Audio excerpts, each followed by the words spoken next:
I've got like 200 receipts of this pedophile network, and the vast majority of them go to Washington, D.C. And Lawrence King's pedophilic partner, pandering partner, was GOP power broker Craig Spence, who lived in D.C. Now, Craig Spence had these pedophilic parties in his mansion, and according to several sources, including Spence himself, who has since committed suicide. My book is a necropolis. There's 2 or 3 dead people every chapter. According to sources, including Spence himself, Spence was a CIA asset, and his home was bugged for audiovisual blackmail. So a lot of very powerful people were compromised at Spence's house. These are the kind of people that went to Spence's house: journalists Eric Severide, Ted Koppel, William Safire, former ambassadors Robert Newman, James Lilly, former attorney generals John Mitchell and Elliot Richardson. CIA Director William Casey was very fond of Craig Spence's parties, and as was Ray Klein, the former Deputy Director of Intelligence for the agency. Senators John Glenn and Frank Murkowski were also quite fond of Spence's parties, as well as high-ranking members of the Justice Department and what would, in the Reagan administration, what would become the Bush administration.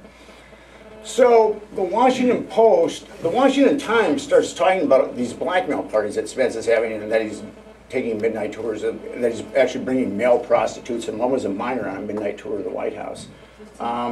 So the Washington Post really starts trashing the Washington Times reportage on Spence. And the Washington Times is owned by the Reverend Moon, so you know, it's susceptible to taking hits.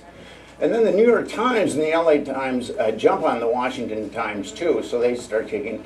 And then you really have to read my book, but the Secret Service, what the FBI did in Nebraska, the Secret Service does in Washington, D.C., they go around terrorizing people and keeping them shut up.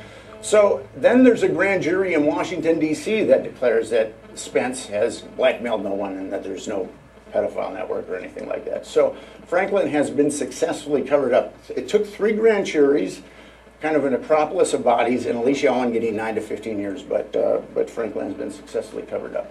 Black is white and white is black. Now, despite massive amounts of evidence to the contrary, law enforcement, the judiciary, and the media acting in concert have the ability to transform facts into fiction and vice versa. I think that all of you are kind of aware of that in what you're dealing with. Franklin is an example of that, where despite, I mean, I've got the names of 60 victims, and I found a bunch of them, and they were very difficult to find because they're very marginalized, but despite massive amounts of evidence and a state subcommittee looking into it, it was all between the federal government and the local and national media.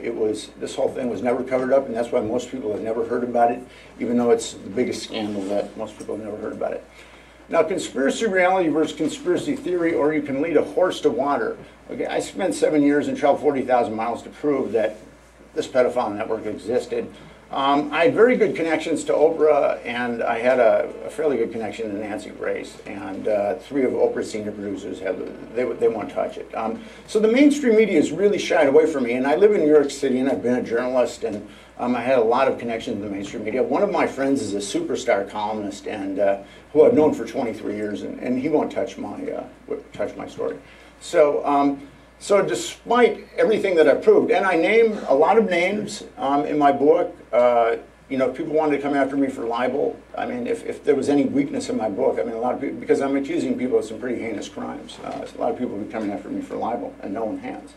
So, and this is something that troubles me too, and maybe you can identify with this. I worked very hard to prove, this story has floated around the internet for a number of years, and I worked very hard to prove what I could prove. And now there's a lot of internet apocrypha about this story, and I've disproved that in the book. I've tried to prove what was true, and I've tried to prove what I felt was false. And I've given scores of interviews. I've probably given like 70 radio interviews thus far, and it's kind of funny to me. People don't read my book, but yet they embrace stuff on the internet that's really not true, and they opt to go with the stuff on the internet that I've proven is false, than actually read my book, which I've proven is true. So that's been a little frustrating for me.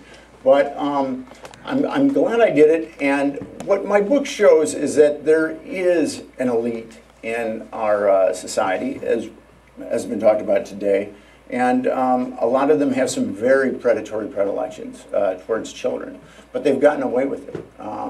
There were hundreds of kids that were, over the course of 10 years that this network was in existence, that were molested. And no one went to prison for molesting any of these kids.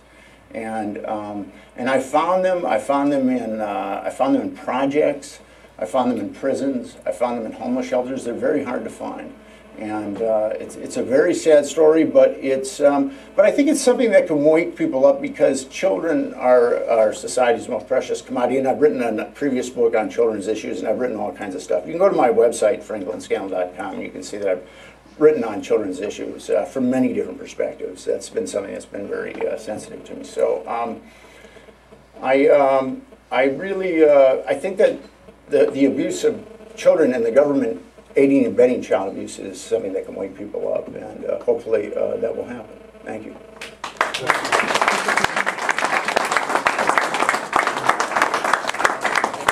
Thanks, Nick. Thank you for being succinct. We have time for one question. Ian? I don't know whether you're aware, did you hear approximately a decade ago about a similar ring in South Jersey among the law enforcement and judicial community? Because this was coming out, there were some stories about it. They were okay. Let Nick answer that. I have heard about that in New Jersey. I'm working on one right now that is that I believe was being run out of Florida. That included a lot of powerful people, but. These intelligence-connected pedophile networks, I know of one that got busted in Florida, and I know of one that was in Bangor, Maine. I know of one that was in New York City. So these are not new. They've been around with us, but they get covered up very quickly. The only reason why there's so much documentation with Franklin is because a Senate subcommittee, a state subcommittee, started looking into it. And they refused to back down until people started to get murdered, and the grand juries started to declare that they were wrong. So. Great. Thank you. Thank you, Nick. You got books for sale? Yeah, I got some books back here. I brought some books with me. It's $25. I think it's a very good deal. So they're back there. Thanks. Great. Luke Rudowski's on deck. Luke, are you around? Where's Luke? Oh, there he is. Great. Okay, Luke Rudowski is the founder of We Are Change. I'm really glad he was able to make it up here. And let's take your computer in. All right. Woo-woo. It's all right.